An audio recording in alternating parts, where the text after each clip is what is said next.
Hello everyone, आज का हमारा चैप्टर है द एज ऑफ इंडस्ट्रियलाइजेशन और जो टॉपिक हम कवर करने जा रहे हैं वो है the peculiarities of industrial growth. ये जो टॉपिक है ना बच्चों, इसके अंदर एक छोटी सी कमी है। कमी क्या है ना, इसको है ना पूरे तरीके से अगर लिखा जाए तो ये कुछ ऐसे होगा, the peculiarities of industrial growth in India. अब हम है ना इंडिया तक पहुंच चुके हैं, इंडिया की ही हम बात करने जा रहे हैं। पर बुक वाला ने यही कहा है कि जो टॉपिक है वो यहीं तक ही है, बट एक्स्ट्रा अगर ऐड होना चाहिए था तो वो था कुछ इन इंडिया, कि हम देखेंगे जो इंडियन इंडस्ट्रियल ग्रोथ हो रहा था उसकी कुछ पेक्युलरिटीज के बारे में।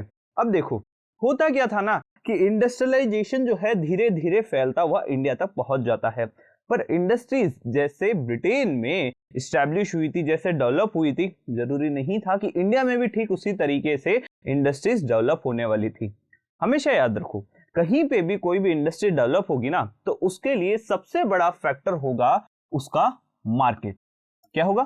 मार्केट सबसे बड़ा फैक्टर होगा किसी भी इंडस्ट्री के लिए। एक मार्केट के अंदर जो डिमांड है वो हर एक इंडस्ट्री को चेंज करने की कैपेसिटी रखता है। हम ये देखेंगे कि किस तरीके से इंडियन मार्केट के वजह से हमारा जो इंडस्ट्री है, हमारी इंडस्ट्रीज जो है वो अफेक्ट होती है और वो चेंज होती जाती है। हम कुछ वेरिएशंस उनमें देखेंगे, किस तरीके से हमने शुरुआत करी थी, शुरुआती टाइम की जो इंडस्ट्री थी वो कौन सी हुआ करती थी। फिर धीरे धीरे जैसे इस स्टोरी में हम आगे बढ़ेंगे तब हम देखेंगे किस तरीके से वो पुरानी इंडस्ट्रीज अब चली जाती है, उनकी जगह नई इंडस्ट्रीज आ जाती है, फिर नई इंडस्ट्रीज आती है, फिर कुछ चेंजेस आते हैं। ये सारी चीजें हम बात करेंगे आज के हमारे topic the peculiarities of industrial growth के अंदर। ये एक अच्छा सा ब्रीफ इसका डिस्क्रिप्शन था कि इसके अंदर हम क्या क्या देखने वाले हैं। हम थोड़ा और आगे चलते हैं और शुरुआत करते हैं इस प्यारे से वीडियो की। तो सबसे पहले बात की जाती है कि आखिर इंडिया में इंडस्ट्री आने से पहले कुछ ऐसा सिस्टम भी तो रहा होगा जिस समय में ग्लोबल ट्रेड और ये सब चीजें चल रही होगी। तो हम ये देखते हैं कि हमारे इंडिया के अंदर इंडस्ट्री आने से पहले, या मैं कहूं कि इंडस्ट्री शुरुआत होने से पहले, इंडस्ट्री के ऊपर, या मैं कहूं जो भी उस टाइम प्रोडक्शन हो रहा था उसके ऊपर कंट्रोल था यूरोपियन मेंटेनिंग एजेंसीज का। ठीक है, यूरोपियन मेंटेनिंग एजेंसी, जैसे हम देखते हैं एक ईस्ट इंडिया कंपनी हो गया EIC, तो EIC जैसी कई सारी और भी कंपनीज हुआ करती थी जिन्होंने इंडिया के मार्केट को कंट्रोल कर रखा था। अब कंट्रोल किस तरीके से किया था वो हम देखते हैं। देखो होता क्या है ना कि ये जो यूरोपियन कंपनीज होती है वो इंडियन मार्केट के ऊपर पॉलिटिकल पावर से एक कंट्रोल लेकर आ जाती है, पॉलिटिकल कंसेशन ले लेती है, पॉलिटिकल पावर ले लेती है, जिससे पूरा मार्केट को किस तरीके से चलाना है वो अब आ जाता है यूरोपियन एजेंसीज के हाथों में। होता कुछ ऐसा है कि इंडिया के अंदर जो इंडस्ट्रियल प्रोडक्शन होने वाला था ना, वो इंडस्ट्रियल प्रोडक्शन जो है वो कुछ सर्टन प्रोडक्ट का ही हो सकता था। या मैं ये कहूं कि स्टार्टिंग के अंदर हम ये देखते हैं कि ये जो यूरोपियन एजेंसीज होती है वो कुछ इंडस्ट्रियल प्रोडक्ट्स का ही प्रोडक्शन करवाना चाहती थी। अब ऐसे में वो कुछ सर्टन प्रोडक्ट क्या थे, उनका प्रोडक्शन कैसे होता है, उसकी बात हम करते हैं अब यहां से। तो देखो हम देखते हैं यूरोपियन एजेंसीज जो थी इंडस्ट्रियल प्रोडक्शन करवाना चाहती थी कुछ सर्टन प्रोडक्ट्स का। ये जो सर्टन प्रोडक्ट्स हुआ करते थे वो हुआ करते थे टी कॉफी प्लांटेशन।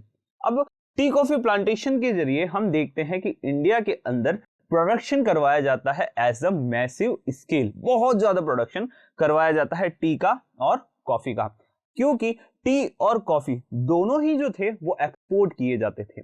अब बात आती है कि इंडिया के अंदर टी और कॉफी का प्लांटेशन करवाया तो जा रहा था, पर क्या ये जो प्रोडक्शन है क्या वो इंडियन इंडस्ट्रियलिस्ट कर रहे थे, क्या वो इंडिया के लोग कर रहे थे, इंडिया के लोग करवा रहे थे, ये जानना बहुत ज्यादा जरूरी होता है। तो हम ये देखते हैं कि नहीं, टी और कॉफी प्लांटेशन जो इंडिया में चल रहा था उसके लिए, प्लांटेशन के लिए अगर मैं बात करूं, एक बहुत लंबा सा फील्ड चाहिए होता है, एक बहुत बड़ी जमीन चाहिए होती है, एक बहुत अच्छा लैंड चाहिए होता है। अब लैंड की जो रेट्स रहती थी वो उस टाइम भी अच्छी खासी रहती थी, तो ऐसे में लैंड को बाय करना, इतने बड़े लैंड को बाय करना हर किसी की कैपेसिटी में नहीं होता था। तो ऐसे में ये जो यूरोपियन एजेंसीज हुआ करती थी वो कॉलोनियल रूल से, या फिर मैं कहूं कि कॉलोनियल गवर्नमेंट जो उस टाइम काम कर रही होगी उससे कई सारे कंसेशन लेके, कई सारे चीप रेट्स के अंदर लैंड्स को बाय किया करती थी। उन लैंड को बाय करने के बाद उनके ऊपर वो प्लांटेशन करवाती थी टी और कॉफी का, जिससे जो प्रोडक्शन होता था वो करवाने वाले भी कौन होते थे? यूरोपियंस होते थे। उस प्रोडक्शन को ले जाने वाले कौन होते थे, वो भी यूरोपियंस ही होते थे। अब ऐसे में पूरा जो ट्रेड का कंट्रोल था ना, वो किनके हाथों में था, इस पूरे ट्रेड का कंट्रोल था सिर्फ और सिर्फ यूरोपियंस के हाथों में। हम ये देखते हैं कि जितना भी प्रोडक्शन करवाया जा रहा था टी का, कॉफी का, ये सारा एक्सपोर्ट किया जाता था। टी और कॉफी के साथ ही और कुछ प्रोडक्शन भी हुआ करते थे, जैसे कि मैं बात कर लेता हूं माइनिंग की। माइनिंग क्या होता है, माइनिंग के थ्रू हम क्या करते हैं, छोटी छोटी माइंस बनाते हैं, बड़ी बड़ी माइंस भी बना सकते हैं। उससे हम निकालते हैं हमारे जो नेचुरल रिसोर्सेस होते हैं उन्हें। नेचुरल रिसोर्सेस को एक्सट्रैक्ट करके भेजा जाता था कहाँ, ब्रिटेन में, यूरोपियन कंट्रीज तक। इंडिगो का प्लांटेशन हमारे इंडिया में करवाया जाता था, जूट का प्रोडक्शन भी इंडिया के अंदर कराया जाता था। Indigo, jute, mining, T, coffee, ये पूरी जो इंडस्ट्री थी ना, वो सिर्फ और सिर्फ एक्सपोर्ट के लिए काम किया करती थी। T, coffee, mining, Indigo, jute, इनमें से कुछ भी चीजें इंडियन मार्केट के लिए यूज नहीं की जाती थी। सारा का सारा माल जो था एक्सपोर्ट कर दिया जाता था। तो ऐसे में क्या समझ में आया, करवाने वाले कौन थे, तो वो थे यूरोपियंस, ठीक है। एंड जो प्रोडक्ट मिला उसे ले जाने वाले भी कौन थे, यूरोपियंस। तो इस पूरे ट्रेड के ऊपर जो कंट्रोल था वो भी था सिर्फ और सिर्फ यूरोपियंस का। आगे बढ़ते हैं, तो ऐसे में इंडियंस क्या कर रहे थे। अब देखो, इंडियंस की अगर हम बात करते हैं तो इंडियंस जो थी वो पुरानी अपनी जो इंडस्ट्रीज चलती आ रही है, जैसे कि हमने ब्रिटेन के अंदर शुरुआती दौर के अंदर जो इंडस्ट्री देखी थी, वो इंडस्ट्री थी कॉटन टेक्सटाइल। ओके, याद होगा कॉटन टेक्सटाइल की इंडस्ट्री वहां पे सबसे पहले डेवलप हुई थी। कॉटन टेक्सटाइल की इंडस्ट्री डेवलप होती है ब्रिटेन के अंदर, वहां पे मैसिव स्केल के ऊपर क्लोथ्स का प्रोडक्शन होना शुरू हो जाता है। जैसे ही वहां पे क्लोथ का प्रोडक्शन मैसिव स्केल पे होता है, वो जो प्रोडक्शन है वो अदर कंट्रीज तक पहुंचता है, जैसे कि इंडिया में, जैसे कि हम ये कह सकते हैं इंडिया तो एक उसकी कॉलोनी था ही था, उसके अलावा भी जो अदर कॉलोनीज थी, अदर जो कंट्रीज थी, वहां तक ब्रिटेन का बना हुआ क्लोथ पहुंचना शुरू हो जाता है। अब उस क्लोथ के पहुंचने के कारण उस एरिया के अंदर, मतलब जैसे इंडिया की मैं बात करूं तो इंडिया के अंदर जो क्लोथ प्रोडक्शन चल रहा था उसे बहुत ज्यादा नुकसान हो जाता है। अब ये बात आती है कि नुकसान क्यों हो जाता है, क्योंकि जो ब्रिटिश इंडस्ट्रीज जिन क्लोथ्स को बनाती थी वो बहुत ही ज्यादा चीप होते थे, और हमारे यहाँ पे जो क्लोथ्स बन रहे थे वो हैंडमेड थे, और हैंडमेड कोई भी चीज बहुत ज्यादा महंगी होती है। तो ऐसे में होता यह है कि जैसे ही बाहर के बने हुए क्लोथ्स इंडिया में आते हैं, किसी और कॉलोनी तक पहुंचते हैं, वो बहुत ज्यादा सस्ते होने के कारण लोग अब उन्हें बाय करने लग जाते हैं, और जो हैंडमेड जो गुड्स थे या हैंडमेड जो क्लोथ्स थे उन्हें लोग छोड़ना शुरू कर देते हैं। तो अब समझ में आया, हैंडमेड जो क्लोथ्स चल रहे थे, जो वीविंग का हमारा काम चल रहा था, अब वो डिक्लाइन होने वाला था। हम देखते हैं कि जो लेट 19th सेंचुरी चलती है, यहाँ पे ये लेट है, लेट, ओके, क्या है ये, लेट है, ओके। लेट 19th सेंचुरी जब चलती है तो इंडियन बिजनेसमैन जो थे वो दिमाग लगाते हैं, वो कहते हैं कि इन गुड्स के अंदर तो हम कभी भी ट्रेड नहीं कर पाएंगे, हम एक काम करते हैं, हम एक है ना इंडस्ट्रीज को सेटअप करते हैं, जो इंडस्ट्रीज जो है मैनचेस्टर से बने हुए या यूरोपियन जितनी भी एजेंसी से जो भी वो गुड्स का जो भी ट्रेड कर रही है उससे कंपीट ना करे, ऐसी इंडस्ट्री डेवलप करेंगे जो यूरोपियन से कंपीट ना करे। समझ में आया, ऐसी इंडस्ट्री डेवलप करनी है जो यूरोपियन से कंपीट ना करे। तो ऐसे में हमें ये जानने को मिलता है कि हाँ, अब जो यूरोपियंस है, यूरोपियंस को कंपीट करने वाली हर एक जो हमारी इंडस्ट्री थी उसे हम छोड़ने वाले थे, उसे हम अवॉइड करने वाले थे, कंपटीशन हम करेंगे ही नहीं। हम बात करते हैं उस टाइम सबसे बड़ी इंडस्ट्री यूरोपियंस के अंदर कहां थी, वो थी ही मैनचेस्टर के अंदर। मैनचेस्टर के अंदर बनता था कपड़ा, मतलब क्लोथ। अब होता यह है कि क्लोथ का प्रोडक्शन जो है उसे हमें किस तरीके से कंपीट नहीं करना है और उस पूरे ट्रेड के अंदर हमें पार्टिसिपेट भी करना है, दोनों ही चीजें एक साथ करनी थी। अब ये भला कैसे करते हम, तो देखो, अब है ना रास्ता निकाला गया। इंडियन बिजनेसमैन सोचते हैं, हम क्या करते हैं ना कि मैनचेस्टर से हमें क्या मिलता है, मैनचेस्टर से सीधे आता है क्लोथ, मैनचेस्टर से क्या आता है, सीधे क्लोथ आता है, ठीक है, कपड़े आते हैं सीधे। हमें ये नहीं पता कि अब वो हमारे यहाँ से रॉ मटेरियल लेके जाते हैं नहीं जाते हैं, बस वहां से क्या आ रहा है हमारे पास, वहां पे आ रहा है क्लोथ। तो सबसे पहली बात उन्होंने सोचा इंडियन बिजनेसमैन ने कि क्लोथ के अंदर तो हमें ट्रेड नहीं करना, हम एक काम करते हैं, कॉटन टेक्सटाइल जो है ना कई सारे पार्टिसिपेंट्स को साथ लेके बनती है, क्लोथ तो उसका एकदम फिनिश गुड, एकदम लास्ट वाला प्रोडक्शन होता है। उससे पहले हम ये देखते हैं कि कई सारे स्टेजेस होते हैं, उन्हें एक स्टेजेस के अंदर बनाया जाता है यार्न, जिसे हम कहते हैं स्पिनिंग। जो हम देखते हैं कि हमारे यहाँ पे अब करी जा रही थी। अब जो इंडियन बिजनेसमैन है वो एक ऐसी इंडस्ट्री लगाने वाले थे जो कॉटन क्लॉथ नहीं बनाएगी, जो कॉटन क्लॉथ नहीं बनाएगी, वो क्या बनाएगी, वो बनाएगी यान। यान का मतलब होता है थ्रेड, थ्रेड का मतलब होता है धागा, धागे से जिनसे ये क्लोथ्स बनते हैं। क्लोथ नहीं बनाएंगे हम बनाएंगे धागों को, हम बनाएंगे यान्स को। अब ऐसे में ये देखा गया कि जो फैब्रिक का मैन्युफैक्चरिंग थी उसे तो मना कर दिया गया और यान का प्रोडक्शन जो है इंडिया के अंदर शुरू कर दिया गया। इंडिया में यान प्रोडक्शन शुरू हो जाता है।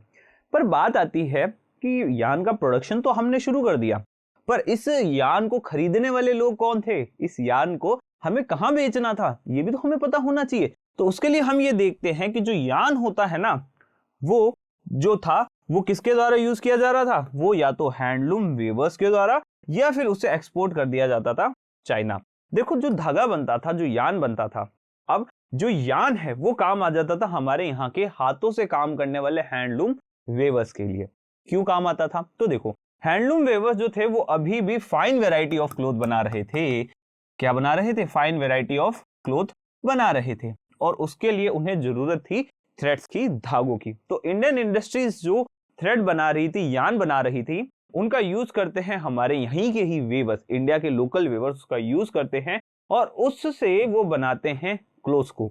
दूसरा हम ये देखते हैं कि जो चाइना होता है, चाइना के अंदर अभी तक इंडस्ट्रीज इतनी डेवलप नहीं थी कि वो वहां पे यान को बना सके। तो ऐसे में इंडिया जो है वो यान को एक्सपोर्ट किया करता था चाइना को। कहां पे एक्सपोर्ट करता था, चाइना को, ताकि चाइना जो है, चाइना अपने यहाँ पे क्लोथ का प्रोडक्शन कर सके। तो इन दी एंड हम ये देखते हैं कि हमारे लोकल वेवर और चाइना को एक्सपोर्ट करने से हमारे यहाँ पे यान का जो प्रोडक्शन था वो बढ़ने लग गया था। पर मैंने आपको स्टार्टिंग में ही कह दिया था, जो सिचुएशन है वो एक जैसी नहीं रहती है, वो जो सिचुएशन है वो बार बार बदलेगी। अब वो बदलती कैसे है, हम उसकी बात कर लेते हैं। 20th सेंचुरी की शुरुआत होती है। अभी हमने 19th सेंचुरी देखी थी जिसमें हमने क्लोथ का प्रोडक्शन छोड़ा था और यान का प्रोडक्शन हमने शुरू किया था। अब हम क्या करने वाले थे, अब जैसे ही 20th सेंचुरी शुरू होती है वैसे ही कई सारे इंडस्ट्रियल चेंज जो है वो हमें देखने को मिलते हैं। अब इंडस्ट्री के अंदर चेंज क्यों आता है 20th सेंचुरी में, तो देखो 20th सेंचुरी वो दौर था जिसके शुरुआत में ही हमें पता पड़ चुका था कि अब इंडिया गुलाम बन के नहीं रहने वाला है। अब इंडिया जो है, इंडिया को फ्रीडम चाहिए, इंडिया को इंडिपेंडेंस चाहिए और वो ये लेकर रहेगा, क्योंकि 20th सेंचुरी ही वो दौर था जब इंडिया के अंदर मूवमेंट शुरू हो जाते हैं, नेशनल मूवमेंट शुरू हो जाते हैं। नेशनलिस्ट मूवमेंट जो थे उसके शुरुआती ही दौर के अंदर सभी लोगों को यह बता दिया गया था कि हमें है ना स्वदेशी रहना है, मतलब हमें यहाँ के गुड्स को यूज करना है, इंडियन गुड्स को यूज करना है, बाहर के गुड्स को हमें यूज नहीं करना है, बाहर के गुड्स को हमें बॉयकॉट करना है, मतलब उसे हमें यूज नहीं करना, और इंडियन जो गुड्स है, इंडियन गुड्स को हमें यूज करना है। तो स्वदेशी मूवमेंट चलाया गया। स्वदेशी मूवमेंट इसलिए चलाया गया ताकि हम ज्यादा से ज्यादा प्रोडक्शन जो है इंडियन मार्केट के लिए कर सके, इंडिया के लिए कर सके, और जो फॉरेन क्लोथ है उन्हें हम बायकॉट कर सके। तो हम देखते हैं कि अब इंडस्ट्रियलाइजेशन के अंदर चेंज आ रहा था। अब हम फिर से शिफ्ट होने वाले थे क्लोथ प्रोडक्शन पे। 19th सेंचुरी में तो क्या देखा कि हम क्लोथ प्रोडक्शन करते थे, पर क्लोथ प्रोडक्शन से हम किस पे आए थे, हम आ गए थे यान प्रोडक्शन पे। अब हम यान प्रोडक्शन से फिर से क्लोथ प्रोडक्शन के ऊपर शिफ्ट होने वाले थे।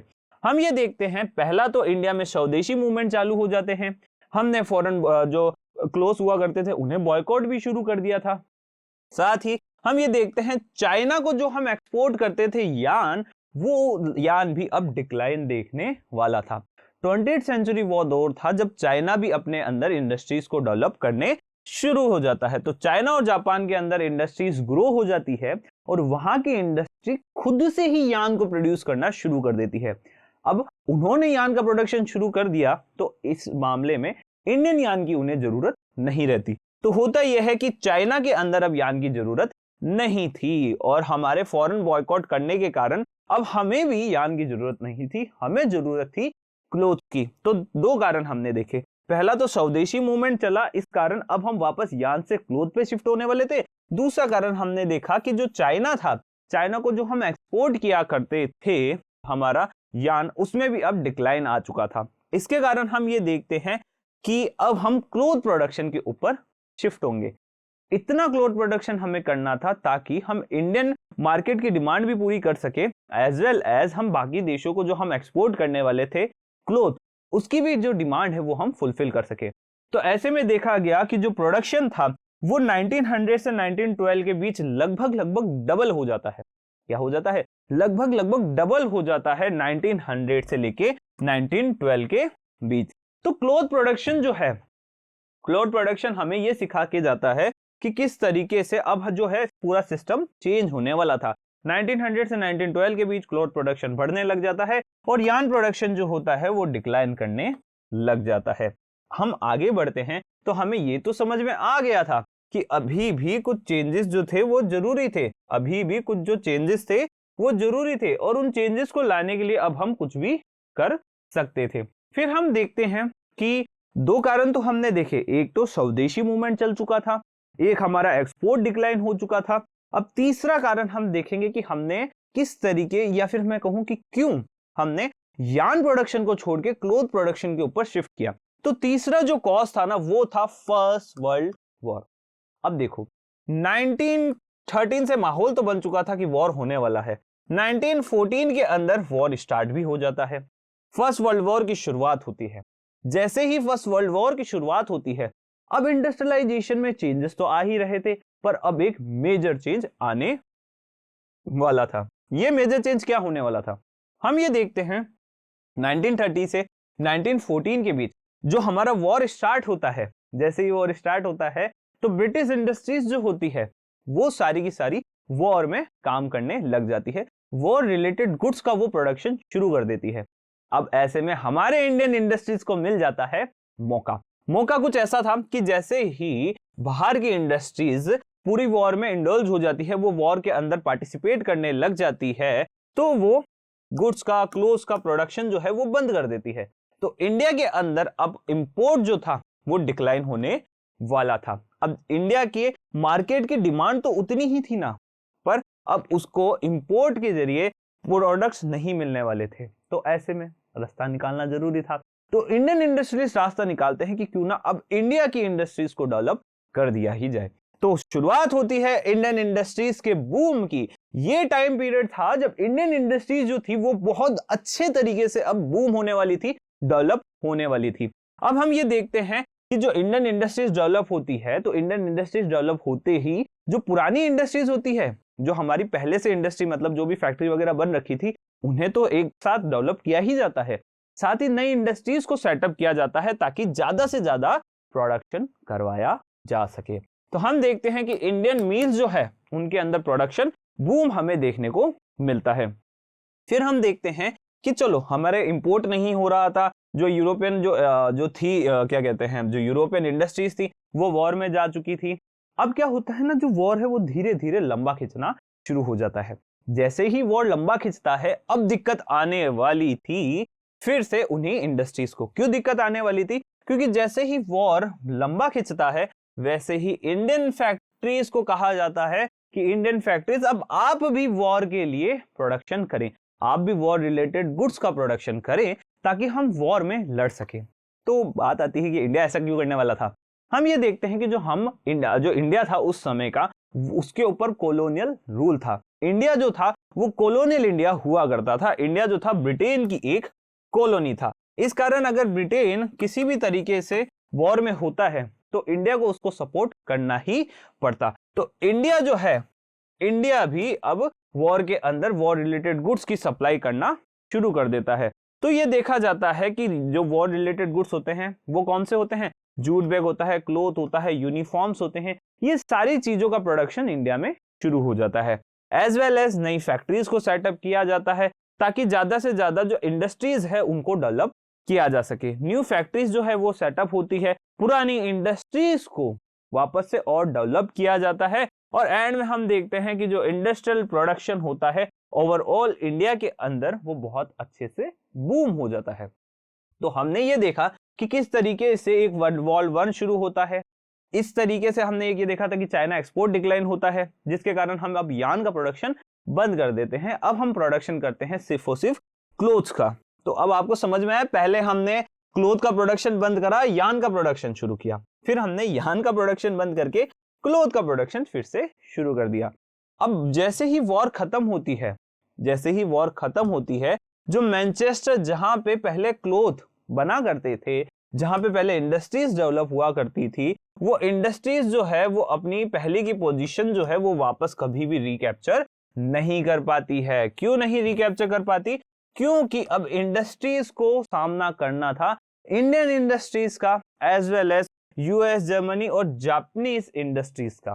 तो हम देखते हैं कि जो हमारा ब्रिटेन होता है, ग्रेट ब्रिटेन, जहां पे बहुत अच्छी इंडस्ट्रीज थी जो पहले प्रोडक्शन कर रही थी, वो इंडस्ट्रीज अब अपनी पुरानी पोजीशन रिकैप्चर नहीं कर पाती। यूएस, जर्मनी, जापान जो होता है वहां पे इंडस्ट्रियल डेवलपमेंट हो जाता है, वहां पे कॉटन प्रोडक्शन शुरू हो जाता है। कॉटन प्रोडक्शन जो है वो शुरू होने के कारण मैनचेस्टर या फिर ब्रिटेन का कॉटन प्रोडक्शन कोलैप्स हो जाता है। और इन दी एंड हम ये देखते हैं कि पूरी जो कॉलोनीज होती है वो ब्रिटेन को सरपास करके अब आगे निकल जाती है और ब्रिटेन के अंदर अब दिक्कत होने लग जाती है प्रोडक्शन की। तो ऐसे में हम ये देखते हैं किस तरीके से हमारे इंडियन इंडस्ट्रीज की पेक्यूलरिटीज क्या थी पेक्यूलरिटीज क्या समझ में आता है इस पूरे चैप्टर से? यही समझ में आया ना कि जो हमारे कॉलोनियल टाइम पीरियड था उसमें यूरोपियन एजेंसीज जिन गुड्स में ट्रेड किया करती थी, पहले तो हमने ये डिसाइड किया कि हम उसमें ट्रेड नहीं करने वाले। फिर हमने ट्रेड करने के लिए एक छोटा सा रास्ता निकाला। वो रास्ता था कि हमें टेक्सटाइल इंडस्ट्री में यार्न का प्रोडक्शन करना है, क्योंकि क्लोथ जो है वो तो मैनचेस्टर बना ही रहा है सस्ते रेट्स के अंदर। फिर हम देखते हैं चेंजेस आते हैं, फिर हम यार्न प्रोडक्शन को बंद करके क्लोथ प्रोडक्शन शुरू करते हैं। क्लोथ प्रोडक्शन क्यों शुरू होता है? क्योंकि एक्सपोर्ट जो था वो डिक्लाइन होना शुरू हो जाता है हमारा चाइना को यार्न का। साथ ही हम ये देखते हैं कि जो फर्स्ट वर्ल्ड वॉर है वो भी शुरू हो जाता है, जिसके कारण अब हमें देखने को मिलता है कि हमें क्लोथ का प्रोडक्शन करना बहुत ज्यादा जरूरी था। तो ऐसे में हमने देखा किस तरीके से इंडियन इंडस्ट्रीज की क्या क्या पेक्यूलरिटीज थी। वीडियो अच्छा लगे बच्चों तो लाइक करो, वीडियो बहुत अच्छा लगे तो कमेंट करिए, और अगर ऐसे ही इंटरेस्टिंग वीडियोस चाहिए तो इश्कोर शाला के यूट्यूब चैनल को सब्सक्राइब करना ना भूले। Thank you.